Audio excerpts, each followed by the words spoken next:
bonjour à tous c'est Sniper ou bien Lolominus, ça dépend si vous regardez du MKW ou du COC. Donc aujourd'hui ce sera Lolominus puisque c'est mon pseudo sur Clash of Clans et aujourd'hui je vous montre un petit peu des attaques et des défenses. A commencer par une petite défense, alors vous allez voir quand même que c'est une attaque qu'on m'a faite où la personne m'a quand même fait 73%, mais je vous laisse regarder un peu les troupes qu'il a utilisées. Et je trouvais quand même que dans l'ensemble, mon village avait quand même bien défendu. Surtout que j'avais pas mal de choses qui étaient en travaux. Si vous pouvez regarder, mes antiaériennes sont en travaux. Une Tesla est en travaux aussi en haut à gauche. Voilà, avec tout ça, je trouvais quand même que ça avait bien défendu. Alors regardez un petit peu ce village, vous pouvez voir que que j'ai monté tous mes remparts, hein, au max pour l'HDV7. Je vous montrer un petit peu ce qui se passe, un petit peu en gros plan avec les géants.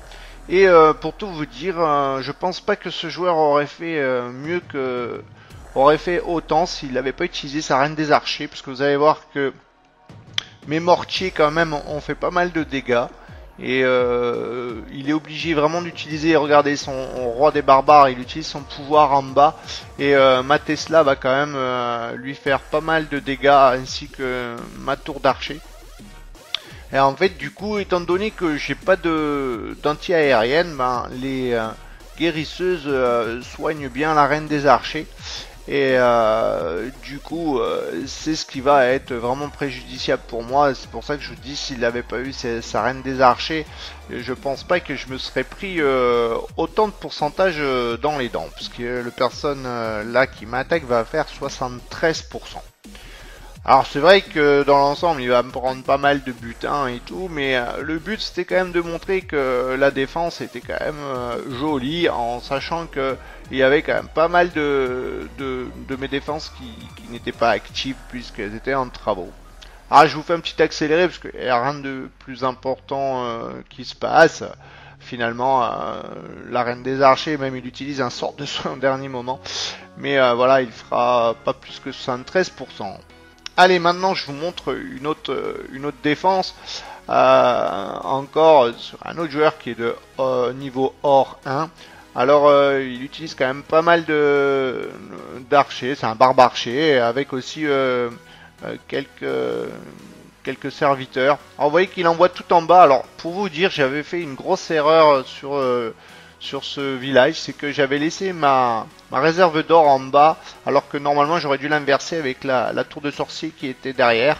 Et en fait j'avais oublié de le faire avant. Ça c'était ma configuration de village pour la guerre de clans. Et c'est vrai que pour un village défensif, c'était pas trop le top, puisqu'en fait, bien sûr, c'est la cible qui a été visée en premier. Vous voyez que les réserves d'or sont les cibles visées en premier, et le joueur n'hésite pas non plus à envoyer son sort de rage avec ses serviteurs pour me prendre vraiment l'élixir noir.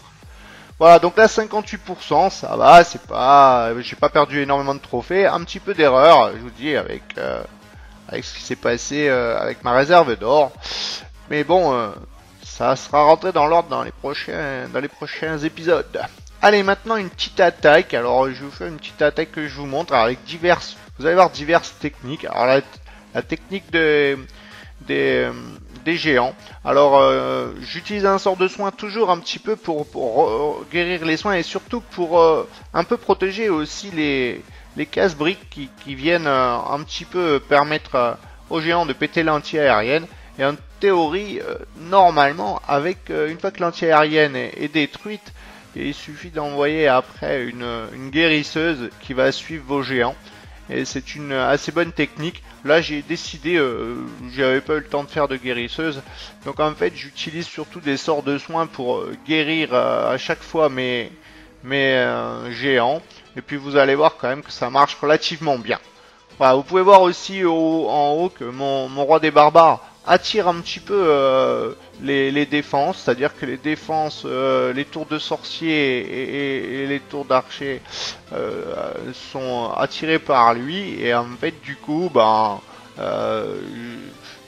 j'en profite, mes géants continuent à faire le reste. Vous pouvez voir au milieu que le dernier géant résiste encore un petit peu, juste ce qu'il faut, on va dire, pour pouvoir détruire le mortier. Et puis voilà, une fois que le mortier là est détruit, avec les troupes qui me restent, normalement ça va faire l'affaire, surtout que les défenses n'étaient pas très élevées. Vous pouvez voir que les canons sont d'un faible level, hein, les tours de sorcier, les tours d'archer aussi, et le mortier. Donc c'est vrai que du coup tout résiste bien, hein, que ça soit mes géants qui sont de niveau 4, ils résistent quand même assez longtemps, même sans avoir de sort de soin. Voilà, et bien sûr là vous allez voir un petit 100% sans problème. Voilà, une petite attaque un petit peu pour vous montrer. Allez, maintenant on va passer sur du Clash of Clans. Alors carrément guerre de clans. Alors je vous montre un peu une petite attaque que j'ai fait avec des dragons. Alors pour commencer, on fait une petite attaque en haut, là je vous montre. On essaye de faire sortir les troupes du château. Donc ça c'est le truc classique, hein, faut pas hésiter. Des fois même à utiliser des troupes exprès, vraiment même des serviteurs, n'importe quoi. Il faut absolument faire sortir les troupes. Et je vous montre que regardez, je fais sortir les troupes, sauf que bon, vous verrez que j'ai pas tout fait sortir. Il faut se méfier. Des fois on croit avoir fait sortir toutes les troupes. Et vous voyez que quelques archers, ça suffit pour les détruire. Il n'y a pas forcément besoin hein, d'envoyer un sort de foudre. Alors maintenant j'envoie un peu mes cochons tout de suite ici avec un sort de soin, parce que les cochons ils sont de niveau 1, donc de niveau 1 ils sont pas très résistants, mais mon optique c'est vraiment de péter l'anti-aérienne qui est là. C'est vraiment le but des cochons, ils ne servent vraiment qu'à ça. Et maintenant, une fois que l'anti-aérienne est pétée, vous voyez que je peux envoyer mes dragons. J'en utilise pas des masses, j'en ai utilisé que 5. Il me reste encore aussi des archers. Il me reste aussi le roi des barbares que j'ai pas utilisé. Alors pour l'instant on va utiliser le sort de rage pour vite péter les tours qui peuvent faire pas mal de dégâts sur les dragons. Et puis vous voyez qu'en haut là j'ai lâché mes troupes qu'on m'a donné. Alors merci à Chino qui m'avait donné un dragon niveau 2 ou peut-être 3, je sais pas. Mais en tout cas, regardez, il va permettre en tout cas de focaliser la deuxième anti-aérienne qui est de niveau 1, donc qui est pas énorme, mais du coup, cette anti-aérienne va se focaliser sur ce dragon. Ça va me permettre aux autres dragons de pouvoir attaquer. Donc vous voyez que des fois en guerre de clan il faut pas être avare, faut pas hésiter à donner des bonnes troupes à vos partenaires, ça peut être décisif sur certaines attaques. Moi je me suis vu perdre des guerres, voilà là les dragons là, ils vont faire le reste facile. Je me suis vu perdre des guerres à cause de ce qu'on avait mis, ce que les joueurs avaient dans leur château de clan, style des dragons et tout, auxquels on s'y attendait pas, ou même des bonnes troupes quoi. Hein, des fois, c'est assez, faut pas hésiter. Et vous allez voir encore que sur cette attaque, alors pour celle-là, ça va être un full dragon par contre. Regardez, je cherche même pas à faire sortir les troupes, parce que quand on attaque en full dragon, ça sert à rien de faire sortir les troupes du château. Les dragons en font qu'une bouchée.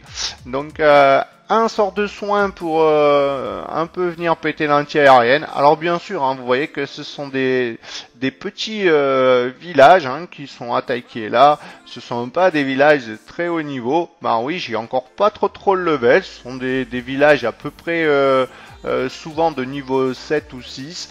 Je suis à peine encore en HDV 7. Je passe en ce moment en mon HDV 8.